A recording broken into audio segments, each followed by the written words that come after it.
चलिए आज जो है देखिए पढ़ा जाएगा चिन्ह, मतलब संकेत क्या चीज़ होता है। ठीक है ना। हिंदी जब हम लोग पढ़ते हैं तो उसमें ये सब चीज़ अक्सर मिलता है। देखिए हम लोग जो है हिंदी जब पढ़ते हैं किताबें तो उसमें ये सब चीज़ अक्सर मिलता रहता है। ठीक है ना।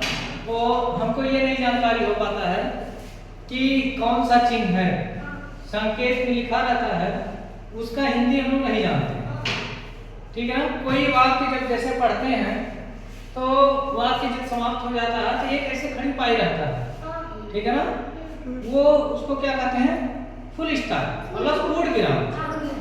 वो अगर जो लगा हुआ है देखिए ये पहला है पूर्ण विराम। पूर्ण विराम का चिन्ह मतलब किसी भी वाक्य को खत्म करने के बाद जब हम सीधा ऐसे लगाते हैं तो वो पूर्ण विराम हो जाता है। ठीक है ना। अर्ध विराम, अर्ध विराम में क्या होता है, कामा लगाना जानते हैं ना। कामा के ऊपर एक छोटा सा बिंदी अगर जो है तो वो अर्ध विराम होता है। ठीक। और अर्ध विराम या कॉमा, अर्ध विराम अलग अलग है। अर्ध विराम दूसरा है, अर्ध विराम दूसरा है। अर्ध विराम को क्या कहते हैं, कामा। ठीक है ना। जैसे ये कामा, कोई वाक्य लिखते हैं तो ऐसे कामा लगा दिया जाता है तो वो कामा के ऊपर अगर जो बिंदी रख देंगे तो वो अर्ध विराम हो जाएगा। अब प्रश्नवाचक चिन्ह, प्रश्नवाचक चिन्ह जानते हैं। कोई प्रश्न अगर जो पूछा जाता है वह सेंटेंस प्रश्नवाचक है तो उसके आगे ऐसे करके ऐसे नीचे बिंदी कर देते हैं। ठीक। विस्मयाद बोधक, विस्मयाद बोधक चिन्ह जो है एक पाई और नीचे एक बिंदी, पाई और नीचे एक बिंदी। विस्मयाद बोधक को एक नाम से और जानते हैं, मतलब आश्चर्यचकित। कोई ऐसा मतलब सेंटेंस आ जाए, कोई ऐसा वाक्य आ जाए कि उसको सुनने के बाद जो है आश्चर्य हो जाए। जैसे कहा रहा है कि मतलब सूरज पश्चिम से निकला, सूरज पश्चिम से निकला तो कि ये क्या हो गया, आश्चर्यचकित वाली बात है कि मतलब सूरज निकल ही नहीं सकता है। पश्चिम से निकलेगा तो पूरब से निकलता है, पूरब से निकलेगा पश्चिम डूबेगा। तो ऐसा कोई वाक्य आ जाए, सेंटेंस आ जाए कि जिसमें आश्चर्य हो, उसमें इस तरीके से चिन्ह लगाते हैं। और उद्धरण, उद्धरण चिन्ह कभी कभी कहा जाता है डबल इन्वर्टर कामा में, डबल इन्वर्टर कामा लगा दो। ऊपर ऐसे इस तरीके से लगाते हैं दो और नीचे दो लगाते हैं इस तरीके से, या ऊपर ऐसे करके ऐसे इसको कामा लगाते हैं। ठीक है ना। दो दो का रहता है। विवरण चिन्ह, विवरण चिन्ह मतलब दो बिंदी और एक लाइन, दो बिंदी और एक लाइन। हाँ, बीचों बीच लाइन खींच देंगे वो हो जाएगा विवरण चिन्ह। अपूर्ण विराम, अपूर्ण विराम मतलब दो बिंदी ऐसे रहेगा। ठीक।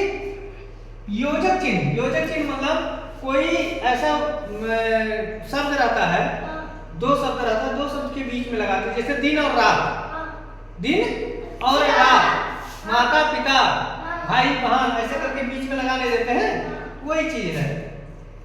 और कोष्टक वाला, कोष्टक को आप लोग जानते हैं, मैथ का सवाल पढ़े हुए हैं। ठीक है। ये बड़ा कोष्टक, मझिला कोष्टक और छोटा कोष्टक। ठीक है ना।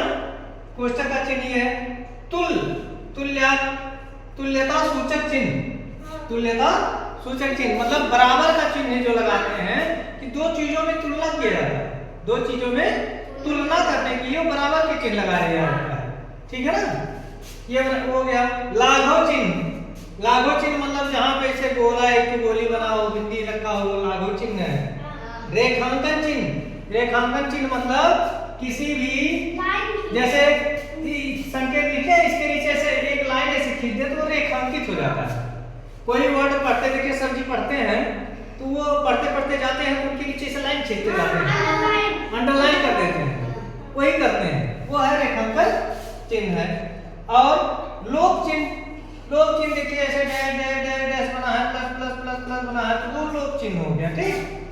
और समाप्ति सूचक चिन्ह, समाप्ति सूचक मतलब जैसे कोई चीज हम लिख रहे हैं, कहानी लिख रहे हैं, लेटर लिख रहे हैं, पत्र लिख रहे हैं, जब समाप्त हो गया तो उसमें ऐसे एक लाइन इधर एक लाइन इधर बीच में जीरो कर देंगे, ये हो जाएगा कि ये मैटर यहीं पे समाप्त हो गया, ये लेटर यहीं पे समाप्त हो गया। ये समाप्ति का चिन्ह है।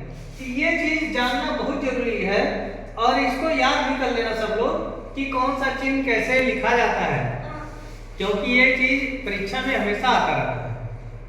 कौन लाघव चिन्ह, अभी किसी से पूछोगे कि लाघव चिन्ह क्या है, लोभ चिन्ह क्या है, समाप्ति चिन्ह क्या है, तो नहीं बता पाएंगे। तो ये चीज जानकारी होना बहुत जरूरी है, तो इसको लिख लो और इसको याद कर लेना, ठीक है ना।